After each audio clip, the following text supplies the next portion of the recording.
that effort for everybody coming together for this, and just keep looking up at that camera and talking to the camera here. This is our job. This is what we signed up to do. We love working with kids. We love taking care of kids, and we love being a part of their growth and development.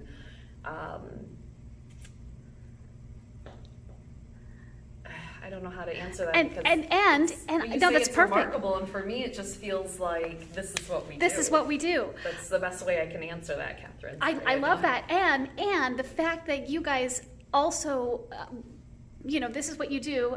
That you were called to this duty, and you kind of run towards the danger because you know that this is what you need to do. You need to take care of these kids. It's maybe like a marriage vow, for better or for worse. We do this because we love it, and there are going to be good times and there are going to be tough times, and that's part of our commitment to working with children. Talk to me a little bit. That was beautiful. Your mom is you are so talented with this. I just can't wait for you to see how this turns out. Walk me through what you guys did. I know we've got the temperature checks. You guys implemented a lot of policy changes pretty quick there to prepare for the academy. Talk to me a little bit about what you did. We implemented a few changes to accommodate for the changing times. All of my teachers come in and wash their hands. When children are being dropped off, we're taking their temperature at the door and not allowing parents to come in any further. Well, I don't want to say it like that. We're taking their temperature at the door, and parents are saying goodbye to their children at the door, and my teachers are walking them to the classroom to just minimize how many people are coming and going in our building. We're having the children eat their meals in the classroom. We typically use the cafeteria space, but in the interest of not having the kids in mixed groups, they're eating their meals in the classroom. My teachers are doing wonderful with that. We're doing extra sanitizing of the toys on a regular basis. All really great answers. I hope you're able to piece some of this garbage together. Oh my gosh, absolutely. Okay. This is wonderful. Trust me, you are doing such a good job. You have no idea how amazing this is. Okay. How hard is it though? We're sitting in a room where we see. I mean, when I've come in here,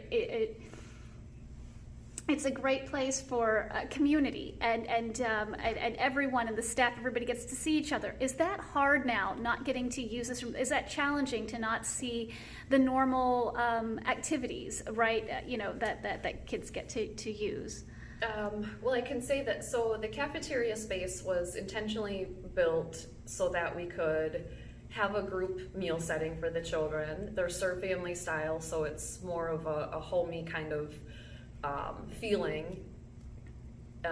We also wanted to have them kind of exposed to a bigger cafeteria space, so when they go to kindergarten, it's not so intimidating for them. And so it has been challenging not being able to use this space as a shared space and have everybody come together. We know that this is only temporary, and so we find community in the way that we can, just within the classroom environment. The children eating in the classroom with their teachers, a touch more intimate, I would say, because the teacher's able to do a bit more one-on-one with them than in a group setting. That's perfect. I didn't like how that sounded, though. Oh, no. I liked how all I'm getting you to touch on is just the fact that things have changed and you guys have become creative overnight, practically. Sure. How much stress has been involved in the planning of making sure that everything is done properly and safely? How to answer that. A lot of stress. That's the honest answer. It has been stressful, but you guys have done it so gracefully, I think. You've answered the call, and you've made it fun. I was hoping you could speak to, you guys have had pajama parties, you've had special food days, you've done things to make it a little more normal for the kids and for the faculty here, really.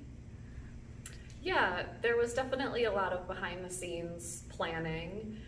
With myself and with the owner and some of our other administrative staff to coordinate what this would all look like.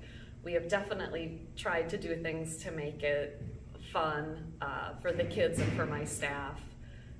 We've been doing pajama day every Thursday and Friday. We've done some fun delivery meals, try to support local businesses and, you know, treat my staff and kids to a special meal. And I don't know what else I could say. I think that's perfect. No, I probably I'm getting such really great answers with all of this. You know, You're so encouraging. well, you're giving me such good sound bites because that's what a lot of. I feel like I'm creating these things where you're going to have to piece together. That's what TV work. That's how TV is. So don't worry, you're fine. You're fine. I'm just changing up this shot too as you're still talking with me. keep Yep, talking that still way. keep talking that way. But yeah, you know, with everything that has happened and transpired here, you guys continue to smile and you remain hopeful, right? I mean, you know, that's the thing. Like you don't bring any of that worry to these kids when they walk in. I think that's the bottom line is that you want to bring them joy no matter what. We've always remained committed to checking our stress and our issues at the door.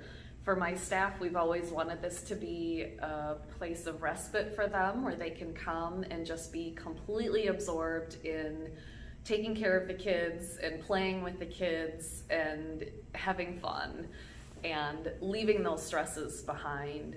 It's been a welcome reprieve for myself, and if I can speak on behalf of my teachers, for them too, especially in this time that we're in right now, to be able to come here and focus on the kids and have fun with them and forget about all of the stresses outside of here. I think that's probably so many perfect answers. I'm trying to think if there's anything else I should be asking. You guys had to, you know, make sacrifices. You cut the hours. You know, you're hoping at the end of May that things kind of will come back to normal again. But everything was done, bottom line, for the safety of this place and to ensure that everybody, you know, is as protected as possible. Yeah, there have been a lot of changes that we've made to accommodate Governor Evers' orders with only 10 staff and 50 kids. And I don't want to say that, maybe cut that out. How do I want to say what you're asking? I know that you could say, you know, we've wanted to make things as safe as possible, you know, besides, you know, the temperature checks and all of that. You've limited the hours a little bit, you're doing additional, like, cleaning, anything like, you know, to mention all that. We wanted to make things as safe as possible for our students and staff. We limited our hours. We've been doing extra sanitizing of the toys, taking temperatures at the door. You know, we're hopeful at the end of this month that we'll be able to open back up again fully and have all of my staff back and welcome our students back that haven't been in attendance since the Safer at Home. Why was it so important that you decided to stay open? Because many places could not right now. It felt like the right thing to do to stay open for our families and for our kids. Let's see.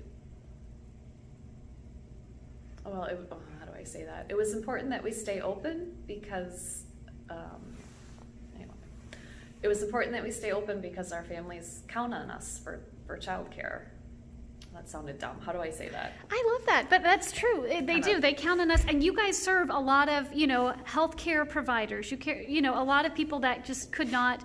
They wouldn't have been able to do their jobs without what you're able to do with your job. So, yeah, a lot of our parents are essential workers themselves, and so it's important that we're open to be able to take care of their children so they can go and do the important work that they need to do for our community. This is all perfect. I have